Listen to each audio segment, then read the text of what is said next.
পৃথিবীর সবচেয়ে বিরল প্রাণী এগুলো প্রত্যেকেই আপনার ধারণার চেয়েও বিলুপ্তির কাছাকাছি। বিশ্বের সেরা 10টি বিরল প্রাণীর সাথে দেখা করতে আমাদের সাথেই থাকুন। Welcome back. আজ আমরা আমাদের গ্রহে অবশিষ্ট 10টি বিরল প্রাণীর সংখ্যা গণনা করব। কিছু বিজ্ঞানীদের কাছে প্রায় অদৃশ্য, অন্যদের সংখ্যা মাত্র কয়েক ডজন। আমি তাদের বসবাসের জায়গা, কি তাদের জন্য থ্রেট এবং কিভাবে সংরক্ষণবাদীরা তাদের বাঁচানোর জন্য লড়াই করছে তা শেয়ার করব।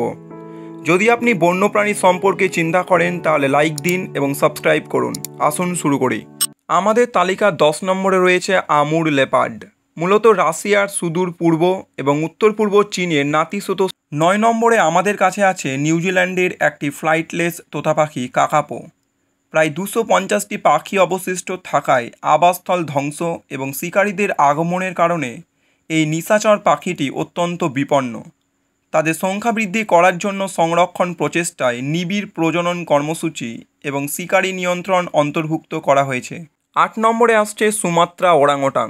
এই অবিশ্বাস্য প্রাইমেটটি ইন্দোনেশিয়ার সুমাত্রা দ্বীপের আদি। আমাদের তালিকার 7 নম্বরে রয়েছে ভ্যাকুইটা, একটি ছোট্ট পোর্পোইস যা কেবল ক্যালিফোর্নিয়া উপসাগরের উত্তর অংশে পাওয়া যায়। 30টিরও কম প্রাণী অবশিষ্ট থাকায় ভ্যাকুইটা বিশ্বের সবচেয়ে বিপন্ন সামুদ্রিক স্তন্যপায়ী প্রাণী। তাদের বেঁচে থাকার প্রধান থ্রেট হলো অবৈধ মাছ ধরার জালে আটকে পড়া। এই কোমল প্রাণীটিকে বিলুপ্তির হাত থেকে বাঁচাতে সংরক্ষণবাদীরা সময়ের সাথে লড়াই করছেন। 6 নম্বরে আমাদের তালিকায় রয়েছে জাভান গন্ডার। ইন্দোনেশিয়ার উজুং কুলন জাতীয় উদ্যানে মাত্র 76টি প্রাণী অবশিষ্ট থাকায় এই প্রজাতিটি পৃথিবীর সবচেয়ে বিপন্ন বৃহৎ স্তন্যপায়ী প্রাণীদের মধ্যে একটি।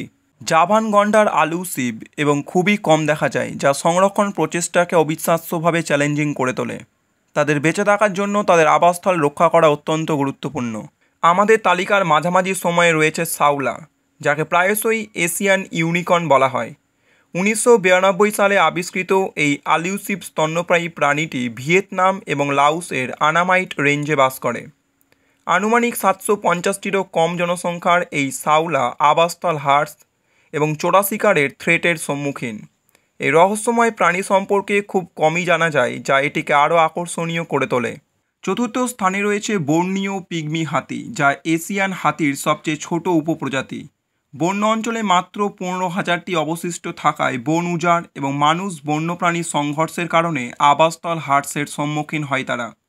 এই জেন্টাল জায়েন্টরা বনের বাস্তুতন্ত্র বজায় রাখার জন্য অপরিহার্য, কারণ তারা বীজ ছড়িয়ে দিতে এবং ঘন গাছপালার মধ্য দিয়ে পথ তৈরি করতে সহায়তা করে। 3য় স্থানে রয়েছে প্যাঙ্গোলিন, যা তার অনন্য আঁশযুক্ত বর্মের জন্য পরিচিত। এই একাকী স্তন্যপায়ী প্রাণীগুলি তাদের আঁশ এবং মাংসের জন্য ব্যাপকভাবে পাচার হয়, যার ফলে এশিয়া এবং আফ্রিকা জুড়ে তাদের জনসংখ্যা হ্রাস পায়। 8টি প্রজাতির প্যাঙ্গোলিনই বিলুপ্তির থ্রেটের সম্মুখীন, যা তাদেরকে বিশ্বের সবচেয়ে অবৈধভাবে ব্যবসা করা স্তন্যপায়ী প্রাণীদের মধ্যে একটি করে তুলেছে। 2য় স্থানে আমাদের কাছে আমুর বাঘ আছে, যা সাইবেরিয়ান বাঘ নামেও পরিচিত।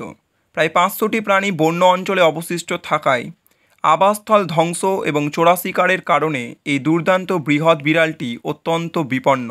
আমুর বাঘ তার বাস্তুতন্ত্রের ভারসাম্য বজায় রাখতে গুরুত্বপূর্ণ ভূমিকা পালন করে এবং এর বেঁচে থাকার জন্য সংরক্ষণ প্রচেষ্টা অত্যন্ত গুরুত্বপূর্ণ।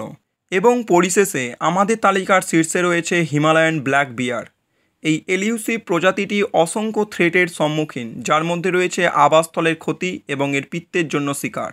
কিছু অঞ্চলে আনুমানিক 200টিরও কম জনসংখ্যা থাকায় এই অবিশ্বাস্য ভাল্লুককে বিলুপ্তির হাত থেকে রক্ষা করার জন্য জরুরি সংরক্ষণ ব্যবস্থা গ্রহণ করা প্রয়োজন।